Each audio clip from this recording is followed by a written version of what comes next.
Dios te bendiga, mujer de Dios, bienvenida a tu canal. En el día de hoy estaremos hablando de cómo detectar al enemigo en el campo de batalla.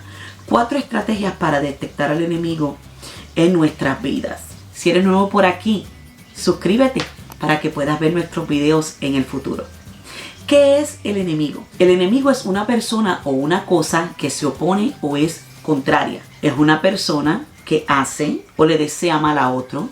Es alguien que está adversario o contrario a nosotros en medio de una guerra. Un adversario armado que se opone a las fuerzas militares. El diablo o Satanás. Es muy común encontrar al enemigo disfrazado de algo que él no es. Por lo general, un enemigo o un adversario no se presenta delante de nosotros a cara abierta, dispuesto a que tú sepas que es tu enemigo. El enemigo en su mayor parte intenta confundirte pretendiendo ser algo que él no es. Es por esto que se hace en ocasiones tan difícil descubrirlo. Segunda de Corintios 11:14 dice, y no es maravilla, porque Satanás, el mismo Satanás, se viste como ángel de luz. Es precisamente por esto que hay personas batallando y peleando contra el enemigo equivocado.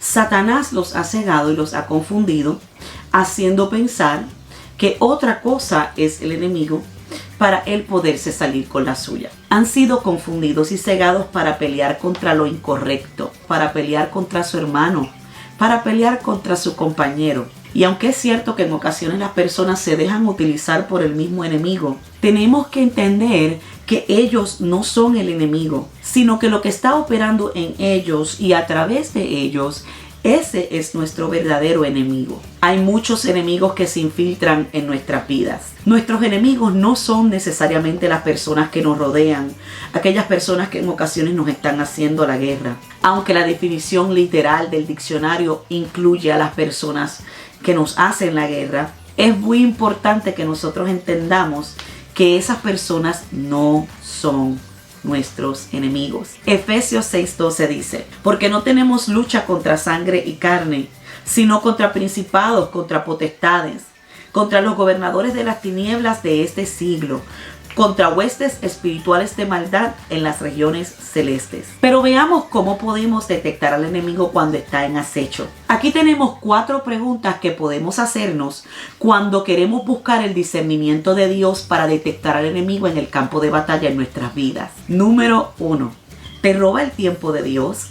Si hay algo o alguien en tu vida que te está robando el tiempo que de otra manera tú le estuvieras dando a Dios, este es un enemigo. Ejemplos: la televisión, los videojuegos, el celular, los juegos en el celular, las redes sociales, una persona que te manipula para que pases tiempo con ella a expensas del tiempo que tú estuvieses pasando a solas con Dios. Todos estos son ejemplos de un enemigo en tu vida. Aún hay actividades que pudiesen ser buenas y necesarias, pero si me roban el tiempo con Dios, es una alerta. Está sonando una alarma para dejarme saber que esto es un enemigo en mi vida. Si miramos el capítulo 6 de los Hechos, versículo 2, vemos como los apóstoles le dijeron a las personas, no es justo que nosotros dejemos de predicar la palabra para atender a las viudas. El tiempo que ellos estaban pasando para aprender de la palabra de Dios y para predicar la palabra de Dios no podía ser entregado a ninguna otra cosa. De igual manera, tú y yo tenemos que ser igualmente celosos con el tiempo a solas con Dios o con el tiempo que dedicamos para la labor que Dios ha puesto en nuestras manos, no dedicárselo a otras cosas que son pasajeras en esta vida. Número 2. ¿Es contrario a la palabra de Dios? ¿Te lleva a desobedecer la palabra de Dios? ¿Estás escuchando a alguien decir, eso no es nada, todo está bien, puedes hacerlo, pero cuando lees la palabra de Dios dice otra cosa?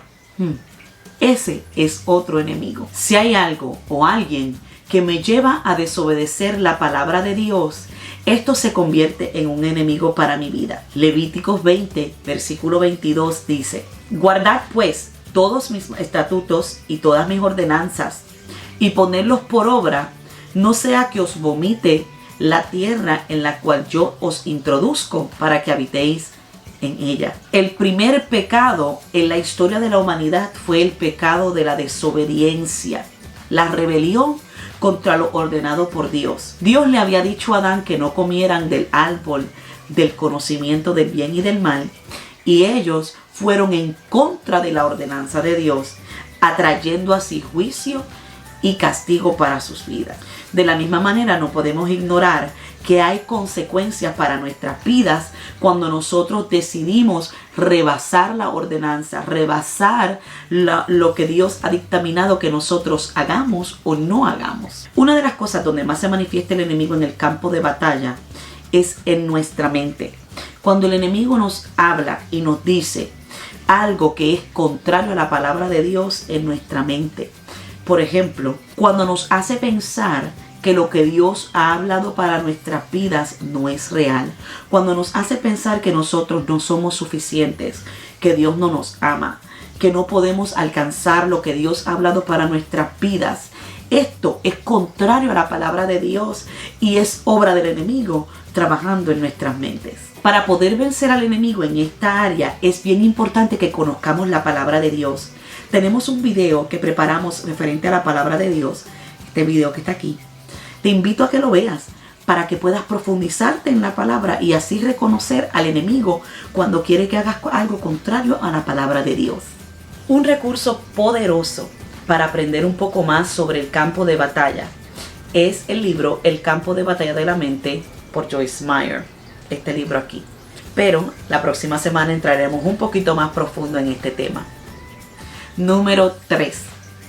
¿Te lleva a hacerle daño a tu hermano o a tu hermana? Si aquello que tú estás practicando te lleva a lastimar o hacerle daño a una persona, esto se convierte en un tercer enemigo. Porque dice la palabra de Dios en 1 de Juan 3:15, todo aquel que aborrece a su hermano es homicida. Y sabes que ningún homicida tiene vida permanente en él. O sea, si nosotros le hacemos daño a nuestros hermanos, ya sea hablando mal de ellos, ya sea haciendo cosas adrede que sabemos que le van a traer mal a ellos, estamos dejándonos usar por el enemigo primeramente. Y segundo, esa actitud o ese acto está convirtiéndose en un enemigo para nuestras vidas porque nos va a alejar de la presencia de Dios. Uno de los daños más grandes que penetra no solamente en las iglesias, aún fuera de las iglesias, en la vida de los seres humanos es la murmuración. Por lo general el ser humano se siente con el derecho de hablar o decidir o juzgar sobre la vida de otras personas. Y este tipo de murmuración, especialmente cuando las personas hablan cosas que no son correctas, esto le hace daño al hermano, esto le hace daño aún a la persona que está hablando. Es por eso que este número 3 es bien importante que nosotros recordemos que si hay algo que le hace daño a nuestro hermano, esto se convierte en nuestro enemigo. Número 4. ¿Te roba el primer amor? En Apocalipsis capítulo 2 versículo 4 al 5 nos relata la orden que Dios le dio a Juan de escribirle a la iglesia de Éfesos y el reclamo que Dios le hace a esta iglesia. Y le dice, pero tengo contra ti que has dejado tu primer amor.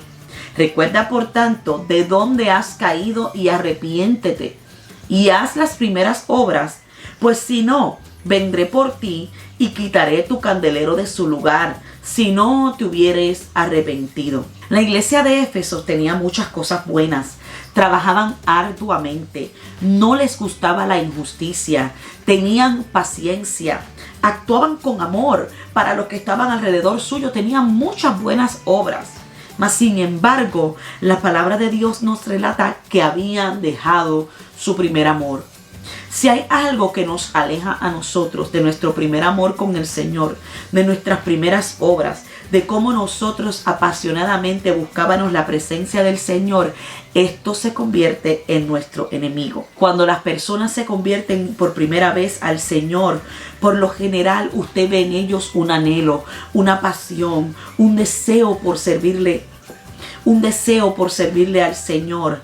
Más sin embargo, cuando el tiempo va pasando, usted nota que esa llama se va apagando en ocasiones en algunas personas. Usted nota que ya no tienen la misma pasión. Usted nota que ya no tienen el mismo deseo de llegar al templo o a la casa del Señor. Y el Señor le decía a la iglesia de Éfeso: has dejado mi primer amor. Cuando yo me convertí al Señor tenía 25 años de edad.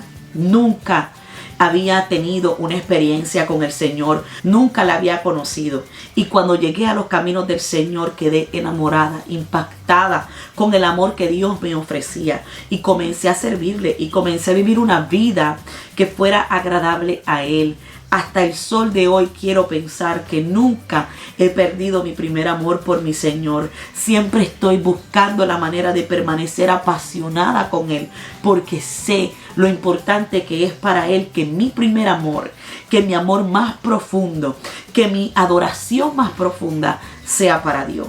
Porque en ocasiones nuestra familia, nuestros esposos, nuestros hijos, nuestro trabajo, nuestras posesiones se convierten en ídolos que roban ese primer amor de nosotros, de dárselo a Dios a dárselo a ellos. Y no podemos permitir que esto ocurra. Si este video ha sido de bendición para tu vida, compártelo con alguien que le haga falta. Dale like y suscríbete. Y nos vemos en el próximo video. Chao.